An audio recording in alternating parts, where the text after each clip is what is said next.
to another Unmuted.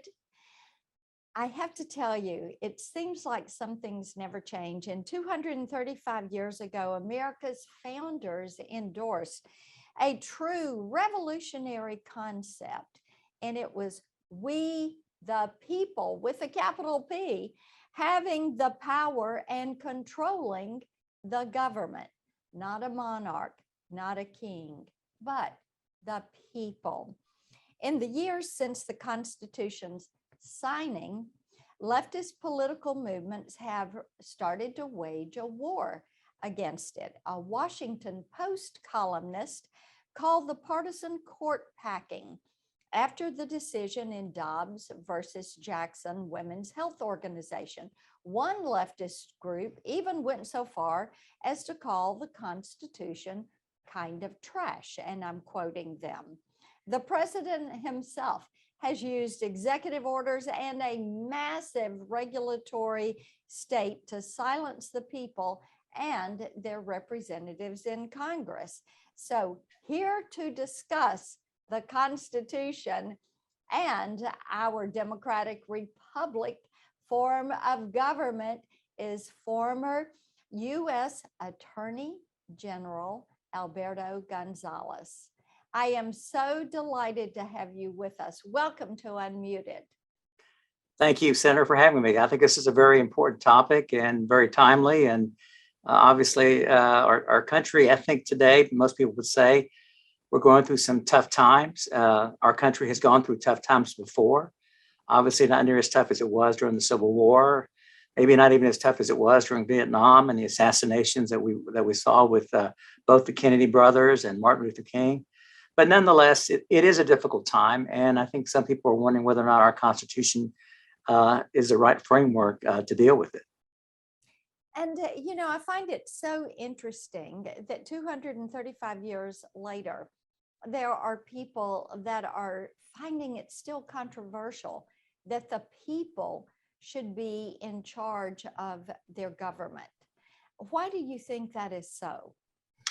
Well, the only thing I can think of is that they're unhappy with the way that our country sits today on various issues.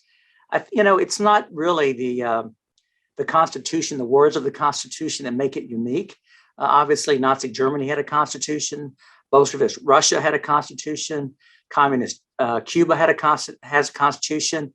And so it's not the Constitution itself, but the spirit of liberty that exists within that Constitution, which is so vitally important. And once we lose that, then quite frankly, we lose everything. Now, that liberty has to be constrained because we live in an ordered society. Each of us has rights that we want to protect and we hope are respected.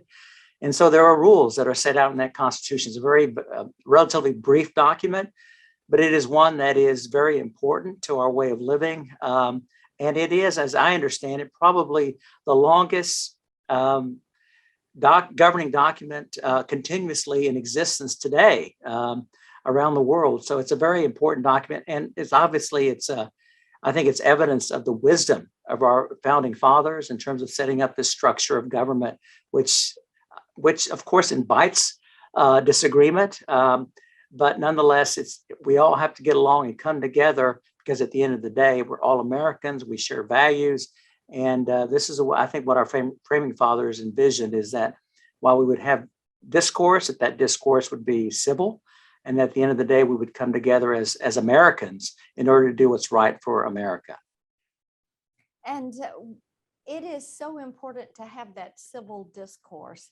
I repeatedly say that we have kept ourselves free and as a government of by and for the people because we've had respectful, robust political debate.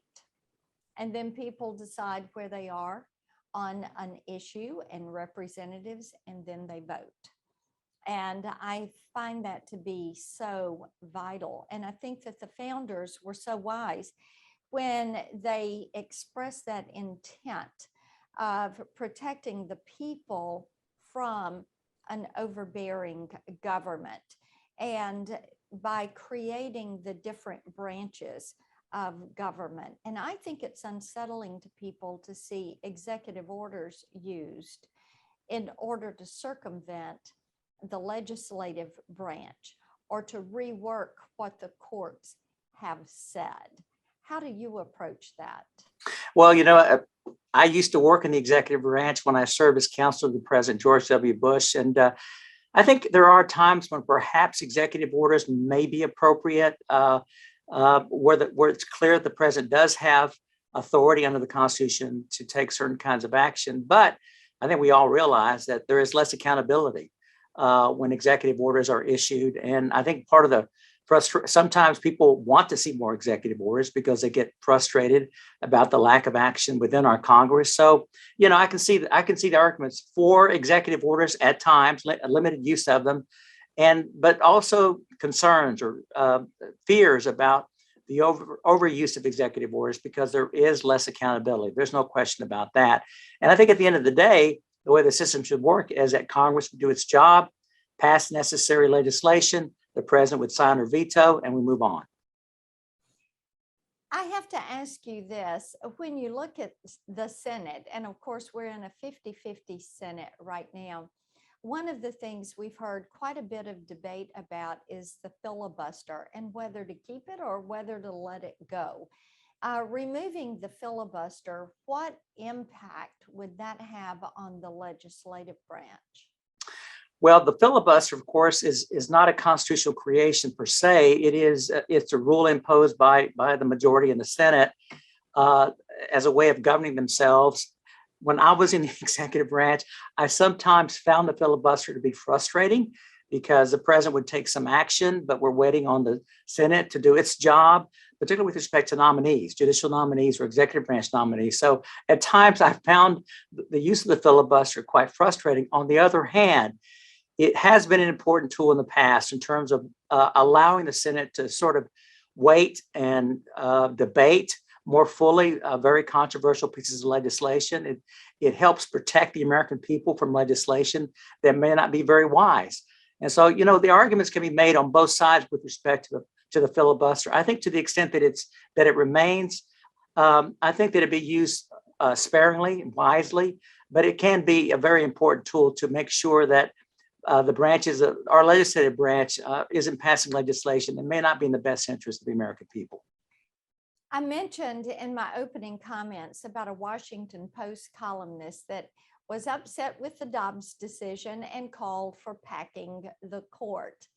And there's been quite a bit of conversation around this. So touch on why it is important to have an impartial federal bench and an impartial Supreme Court, and why packing it in a partisan manner is a bad idea. Yeah, I suspect those who are unhappy with the Dobbs decision are the ones that are saying we need to change the structure. But if the decision had gone the other way, they wouldn't be making such claims. They wouldn't have be out there making the same kind of concerns or expressing the same kind of concerns about the court.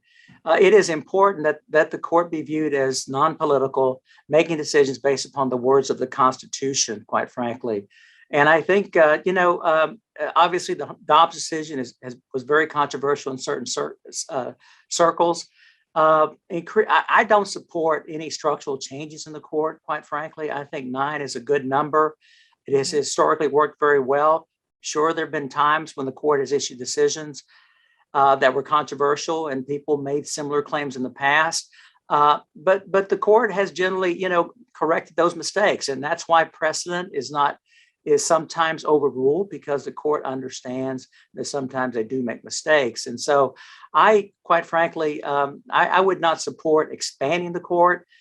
I would not support imposing term limits on the court. I think if people are unhappy with the Dobbs decision, they should go out and rally citizen support to pass amendments to the Constitution, both at the state and federal level, if that's what they want to do, to make sure that the right of privacy is reflected in the words of the Constitution, both at the state and federal level.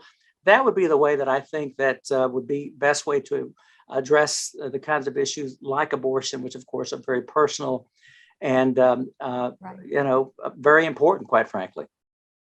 Absolutely. And I am just so pleased that our unmuted audience can hear from you and get your perspective on why it is so important that we keep the Constitution, that we honor the Constitution, that we abide by the rule of law, and that we focus on keeping this nation free and independent. I am so grateful for your time today. I still want to call you Mr. Attorney General, even though you've moved on to other activities. And I know our audience will want to follow you and keep up with you. And you are on Twitter at AR Gonzales.